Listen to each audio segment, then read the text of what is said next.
जब पवन सिंह लोकसभा का चुनाव काराकाट लोकसभा क्षेत्र से लड़ रहे थे, उस वक्त पवन सिंह के चुनाव प्रचार में भोजपुरी के लगभग सारे आर्टिस्ट, सारे कलाकार पहुंचे थे।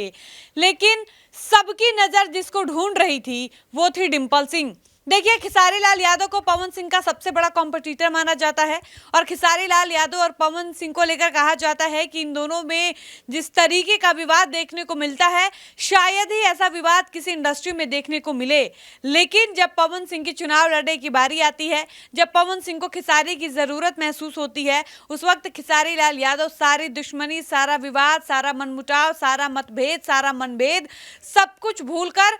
पवन सिंह के चुनाव प्रचार में पहुंचते हैं और वहां मौजूद जनता, जनार्दन, ऑडियंस, दर्शक सबसे ये अपील करते हैं कि पवन सिंह के चुनाव चिन्ह यानी कैंची छाप पर वोट देकर पवन सिंह को भारी मतों से विजयी बनाना है, अगर आप काराकाट क्षेत्र का उद्धार चाहते हैं तो।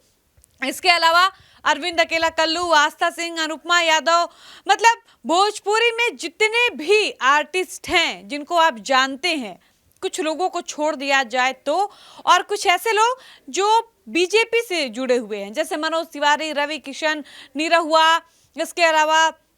आम्रपाली या फिर अक्षरा सिंह, इन सबों को छोड़ दिया जाए। जो जितने लोगों ने पवन सिंह के साथ काम किया था या फिर जिन लोगों ने पवन सिंह के साथ काम नहीं भी किया था, उन सारे लोगों ने पवन सिंह के सपोर्ट में ये कहा कि पवन सिंह को वोट दिया जाए, पवन सिंह को जिताया जाए। ऐसे ऐसे लोग जिनके बारे में लोगों ने सोचा भी नहीं होगा कि कभी ये पवन सिंह का समर्थन करेगा या करेगी, ऐसे लोगों ने भी पवन सिंह का समर्थन किया, सपोर्ट किया, जिसमें से एक नाम ज्योति सिंह का भी आता है। लेकिन सबकी नजर जिसको ढूंढ रही थी वो थी डिंपल सिंह, जिसके साथ पवन सिंह ने कई गाने किए, जिसको पवन सिंह ने अपने साथ काम करने के 1000 मौके दिए। इसके अलावा जब डिंपल सिंह पवन सिंह के चुनाव प्रचार में कहीं दूर दूर तक नजर नहीं आती हैं, तब लोगों के मन में ये सवाल खटकने लगता है कि आखिर डिंपल सिंह पवन सिंह के चुनाव प्रचार में नजर क्यों नहीं आ रही हैं। आपको बता दें कि सवाल का जो जवाब है वो मिल चुका है और ये जवाब खुद डिंपल सिंह ने अपने मुंह से दिया है। आपको बता दें कि निधि झा, जो यश मिश्रा की पत्नी है, भोजपुरी इंडस्ट्री में लुलिया के नाम से मशहूर है।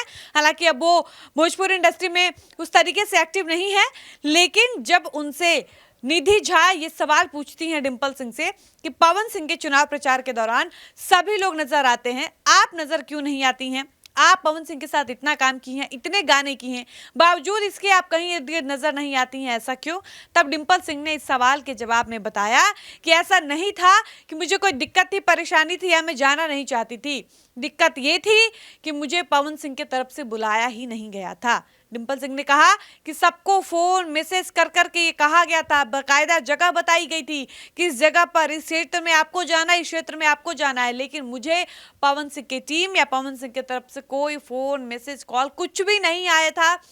और यही वजह थी कि मैं पवन सिंह के चुनाव प्रचार में नहीं गई थी। डिंपल सिंह ने यह भी कहा कि मैंने पवन सिंह को मैसेज भी किया था, मैंने लिखा था कि अगर आपको मेरी ज़रूरत महसूस होगी, अगर आपको लगेगा कि मैं कुछ सहयोग कर सकती हूं तो आप मुझे बताइएगा, मैं ज़रूर आऊँगी, मैं प्रचार करूँगी। लेकिन डिंपल सिंह ने कहा कि वो मैसेज आज तक सीन नहीं हुआ है, किसी ने उस मैसेज को सीन तक नहीं किया, इसलिए मैं वहाँ नहीं गई। हालांकि मैं उस वक्त केदारनाथ चली गई थी, लोगों को ये लगा कि मैं केदारनाथ जानबूझकर गई हूँ, लेकिन अगर मुझे बुलाया जाता तो मैं निश्चित रूप से जाती, मैं चुनाव प्रचार करती। डिंपल सिंह ने यह भी कहा कि मैं भले ही वहां शामिल होकर, वहां पहुंचकर पवन जी का समर्थन नहीं कर पाई, लेकिन मैं वर्चुअली पवन जी का समर्थन करती थी। मैं सोशल मीडिया के माध्यम से, इंस्टा के माध्यम से लोगों से यह अपील करती थी कि पवन जी को ज्यादा से ज्यादा वोट दिया जाए, पवन जी को जिताया जाए, पवन जी को इस बार सांसद बनाकर संसद भवन में भेजा जाए। तो फाइनली डिंपल सिंह ने इस बात को क्लियर कर दिया है कि आखिर किस मजबूरी में या किन वजहों की वजह से